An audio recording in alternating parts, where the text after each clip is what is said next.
All right, NFL. We did NFL Week. You were kind enough to join us for that last week and give some of your thoughts. Let's update those. What have you added, or was one of those that you gave last week? Did you want to sort of reiterate and emphasize? Oh, yeah. I mean, and I haven't gotten a lot of positive feedback on this opinion, so I'm either onto something that no one else is seeing, or I'm just completely off the reservation here. I think that the market is sleeping on the Pittsburgh Steelers pretty significantly. Steelers roster, it grades to me as a top 10 roster in the NFL. Defense grades as a top 5 defense, just in terms of player strength.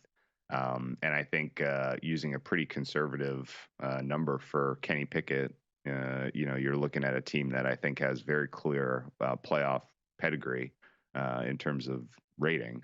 And if Pickett takes any kind of meaningful step forward at all, then you're talking like this is a team that could get a high seed and be a factor in a very tight AFC North. So I'm pretty intrigued by the upside with Pittsburgh generally. I think their schedule is as soft as an AFC schedule could possibly look. It is basically what they ended up with there.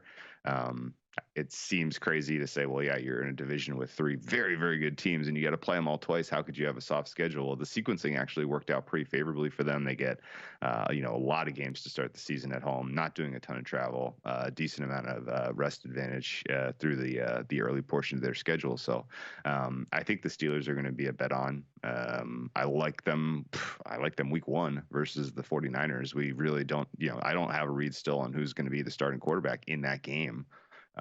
But you're talking about a Niners quarterback that's not going to have a ton of reps, whoever it is, behind an interior offensive line that has a couple of holes going up against a defensive front that's, top 5 in the NFL. So Steelers Niners could set the tone one way or the other for, how the Steelers ultimately, start the season. And I think realistically, that's a team that no one really seems to kind of tap as potential to, be a factor in the AFC. But the strength of the players available is pretty clear to me. So, and they have some depth too, so they should be resilient to injury. So 2 things. One, Kelley has just texted me. He doesn't usually text me in segment, but he texts me. He goes, reminder, Mike Tomlin has never in capitals had a losing season, which I had no idea. I wanted to make sure you knew that. Yeah. I wanted to make sure. And then 2, you said you're getting a lot of incoming for this opinion. Besides, hey, Drew, you're an idiot. They're in a division with the Browns and the Bengals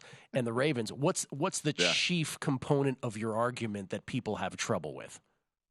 Would you say? I mean, it's price, right? The Steelers are 5-1 or something like that. I don't know what the current number is because I haven't looked, but they're plus 450 at DraftKings. Plus 450 to win the division. Yeah. There are a lot of teams that are kind of lined in that range to win division that I have nowhere close, right?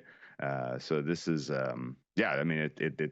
it's all price, I think. But kind of the other key, I guess, and we're gonna shift the narrative about Mike Tomlin this year, guys. Did you guys know he has never won Coach of the Year?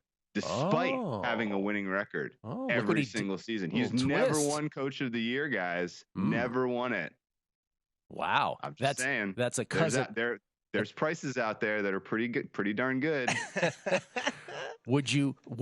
Honestly, we do talk, I know we're joking around a little bit, but we do talk about betting things by proxy, right? And Coach of the Year is always one of these creative ways to bet by proxy, because if the Pittsburgh Steelers were to win the AFC North, as you're saying, plus 450 ain't as sexy as 25-1, and one would think that Mike Tomlin, if the Steelers win that division based on expectations, would be, if not a shoo-in to win Coach of the Year, would be on the very short list to win it. I couldn't have said it better myself, and especially because he's never won it before. We got to get this man his due. He's never had a losing season, and he's never won Coach of the Year. I think betting by proxy is the exact perfect way to try to capture super high upside, which is where I see the Steelers. They have a top 5 defense on paper. If Kenny Pickett is league average QB for the entire season, if the signs you saw from Matt Canada's offense towards the end of the season last year are, a bellwether of things to come, that could be, definitely a top 15 offense, if not top 10. And at that point, you're talking about a 12 win season, and Mike Tomlin is option 1 for Coach of the Year. Wow. Okay. I was expecting to do more than one, but that was pretty impassioned speech for the Pittsburgh Steelers.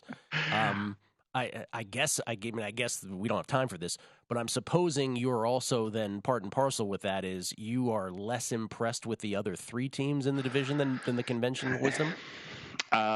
I am very impressed by the Cincinnati Bengals offense, but they have the degree of difficulty schedule-wise between the Bengals and the Steelers is an order of magnitude.